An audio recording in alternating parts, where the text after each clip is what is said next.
धान की नर्सरी स्वस्थ, मजबूत और अच्छी होनी चाहिए ताकि जब हम उसकी रोपाई करें तो अच्छी तरह से जड़ पकड़ सके और उसमें कल्ले अच्छी तरह से निकलें और हमें धान की अच्छी फसल मिले। इसके लिए नर्सरी का मजबूत और स्वस्थ होना बहुत ज़रूरी है। लेकिन नर्सरी जो हमारी 20-25 दिन की रहती है, इसी 20-25 दिन में कुछ समस्याएं आ जाती हैं जिनको आज मैं यहाँ डिस्कस करूँगा कि जैसे नर्सरी पीली पड़ जा रही है तो क्या इसके कारण है, पत्ती में भूरे धब्बे पड़ रहे हैं या नई पत्ती जो निकल रही है वो सफ़ेद हो जा रही हैं, और तना भेदक या तना छेदक या स्टेम बोरर की अगर समस्या हो रही है तो हमको उसको कैसे कंट्रोल करना चाहिए। तो एक बहुत बड़ी जो आम समस्या धान की नर्सरी में रहती है वो उसके अंदर पीलेपन की रहती है कि नर्सरी जब निकलती है उसका जब 2 से 4 पत्तियां होती हैं तो वो ग्रोथ नहीं पकड़ पाती और उसमें एक पीलापन रहता है। तो एक ये जो पीलापन है इसके कई कारण हो सकते हैं। देखिए, अगर नाइट्रोजन की कमी है नर्सरी में, शुरू से ही अगर आपने नाइट्रोजन नहीं दिया है या कम दिया है तो वो उसमें पीलापन रहेगा। तो जो ये कारण रहता है पीलापन का, तो या तो ये हो सकता है कि इसमें नाइट्रोजन की कमी आ रही है। ये कैसे पता चलेगा हमें नाइट्रोजन कमी आ रही है? तो जो निचली पत्ती होती है वो तो पीली रहती है लेकिन जो ऊपर की पत्ती रहती है वो हरी रहती है। तो ये इस कारण से नाइट्रोजन कमी हो सकती है। और ये ऐसा हो सकता है कि आपने डीएपी कम दिया हो या यूरिया नहीं दिया हो, उस कारण से नाइट्रोजन कमी आती है। या ये नाइट्रोजन कमी तब आती है अगर आपने नर्सरी बनाते समय कच्चे गोबर की खाद प्रयोग की है, ऐसा गोबर डाल दिया है, ऐसा एफवाईएम डाला है जो पूरी तरह से पका नहीं है, खाद वो पूरी तरह से डिकम्पोज नहीं हुई है। तो नर्सरी बनाते समय अगर गोबर की खाद आपने डाली और कच्ची रह गई है तब भी ये समस्या आती है। तो ये नाइट्रोजन की समस्या 2 कारणों से मान्यता रहती है, या तो हमने नाइट्रोजन शुरुआत में नहीं दी है या फिर हमने कच्ची गोबर की खाद प्रयोग की है। तो ऐसी स्थिति में आपको क्या करना है, यूरिया का प्रयोग करना है। तो थोड़ी सी मात्रा में आप यूरिया, नर्सरी का जितना एरिया उसके हिसाब से थोड़ा सा यूरिया आप डाल दीजिए ताकि तुरंत उसको नाइट्रोजन मिल जाए। आप देखेंगे 2-4 दिन में ये नर्सरी सही हो जाएगी। तो ये नाइट्रोजन की समस्या रहती है, जिस कारण से जो सिम्टम इसका ये है नाइट्रोजन कमी का कि नीचे की पत्तियां पीली रहेंगी, ऊपर की हरी रहेंगी, बाद में सारी पत्तियां पीली हो जाती हैं। दूसरा कारण पीलापन का हो सकता है कि हमारी पूरी पौधी पीली पड़ने लगी हो, ऊपर की पत्तियां भी पीली हैं और नीचे की पत्ती भी पीली है। तो देखिए, ये कारण तब होता है जब नर्सरी में लगातार पानी भरा हुआ है। तो दिन के समय तापमान बहुत ज्यादा हो जाता है, पानी गर्म हो जाता है, जड़ें सड़ने लगती हैं, उनको सही से ऑक्सीजन नहीं मिल पाती और पानी भी गर्म हो रहा है। तो लगातार पानी भरने से ये समस्या आती है। तो ये पीलापन पानी की अधिकता से हो सकता है, खासतौर से दिन में जब पानी गर्म हो जाता है। इसलिए आप पानी को निकाल दीजिए, 2-3 दिन तक उसको ऐसी रखिए। नमी बना के रखना है, पानी निकालने का मतलब ये नहीं कि नमी नहीं रखनी है, नमी बना के रखना है।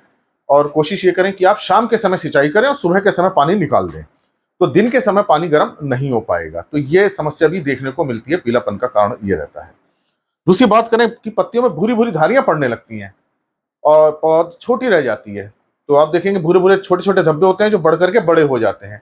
ये जिंक की कमी है। तो भूरी पत्ती होने का कारण क्या होता है? जिंक की कमी होना। तो इसके लिए अब आपको क्या करना है, जिंक सल्फेट का स्प्रे करना है। तो देखिए, अगर जिंक सल्फेट आपके पास 33% वाला है, इसमें 2 तरह के आते हैं। अगर 33% वाला जिंक सल्फेट है तो आपको केवल 3 ग्राम ही प्रति लीटर पानी में इसको घोल करके स्प्रे करना चाहिए। तो 3, आपको 1 लीटर पानी में कितना घोलना है? 3 ग्राम। इसी तरह से अगर 21% वाला जिंक सल्फेट है तो इसको आप थोड़ा सा बढ़ा सकते हैं, 4 ग्राम कर सकते हैं, लेकिन 3 से 4 ग्राम इसको भी रखिए, 3 से 4 ग्राम प्रति लीटर 1 लीटर पानी में। तो इस बात को ध्यान आपको रखना है कि इससे ज्यादा हम ना करें, 4 ग्राम से ज्यादा ना करें, और खासतौर से 33% वाला 3 ग्राम से ज्यादा नहीं मिलाना है 1 लीटर पानी में। तो 10 लीटर पानी में कितना हो जाएगा? ये 30 ग्राम हो जाएगा। तो 10 लीटर पानी में जिंक सल्फेट आप केवल ज्यादा से ज्यादा 30 ग्राम मिलाइए और उसका स्प्रे कर दीजिए, क्योंकि पत्तियां छोटी होती हैं, ज्यादा जिंक डालेंगे तो जलने का डर रहता है। तो ये आपको ध्यान रखना है कि पत्तियों में अगर भूरे भूरे धब्बे हैं तो वह जिंक की कमी है। अगर नई पत्ती सफेद निकल रही है तो ये आयरन की कमी है, जिसे हम Fe कहते हैं। ये आयरन है, ये जिंक है। Zn मतलब जिंक होता है। तो आयरन की कमी ऐसी भूमि मिलती है जहां कार्बोनेट ज्यादा होता है या पीएच ज्यादा रहती है, मिट्टी में लवणता ज्यादा है, वहां आयरन की कमी हमें धान की रुपाई के बाद भी देखने को मिलती है और नर्सरी में भी मिलती है। और इसका सबसे अच्छा जो सिम्टम ये होता है कि जो ऊपर की नई पत्ती निकलती है बिल्कुल सफेद हो जाती है, नसें हरी रहती हैं, मतलब उसकी जो वेन्स हैं, जो उसकी नसें हैं वो तो हरी रहेंगी लेकिन पत्ती सफेद होने लगती है। जबकि जिंक की कमी में भूरे भूरे धब्बे पड़ते हैं, आयरन में पत्ती सफेद हो जाती है, नाइट्रोजन में पत्ती पीली हो जाती है। तो तीनों में बड़ा अंतर है।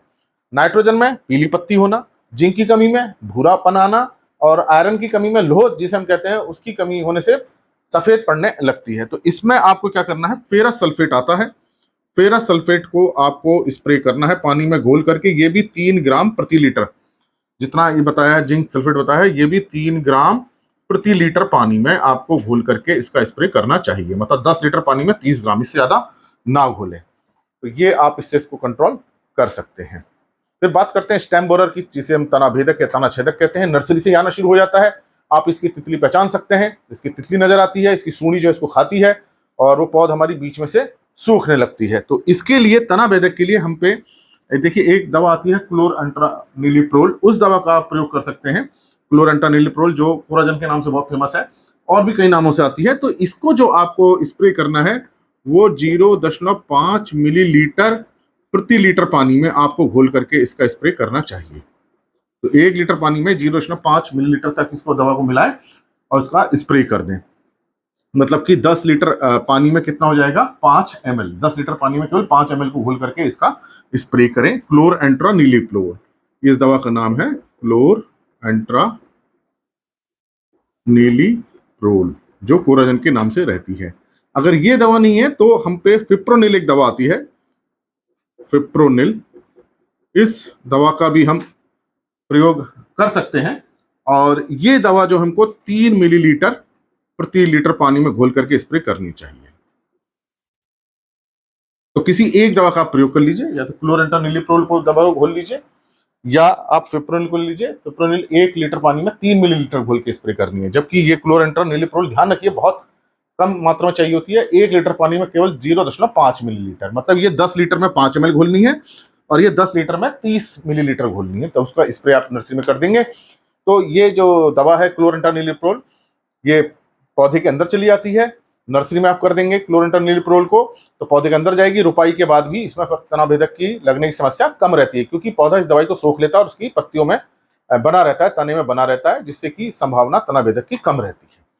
तो ये मैंने आपको बताया कि प्रमुख समस्याएं धान की नर्सरी की ये हैं। इसलिए शुरुआत से ही नर्सरी हमें स्वस्थ रखनी चाहिए, उसके पोषण पे, उसके पानी पे, उसमें जो कीड़े लग रहे हैं उस पर हमें ध्यान रखना चाहिए, ताकि हम अच्छी नर्सरी प्राप्त हो। और जब हम रुपाई करें तो हमारी शुरू से ही जब पौध अच्छी रहेगी तो उसकी जड़ें अच्छी निकलेंगी, जल्दी हमारे खेत में स्टैब्लिश हो जाएगी, जल्दी जड़ पकड़ लेगी, कल्ले अच्छे निकलेंगे, फसल अच्छी रहेगी और हमें अच्छा उत्पादन मिल सकेगा।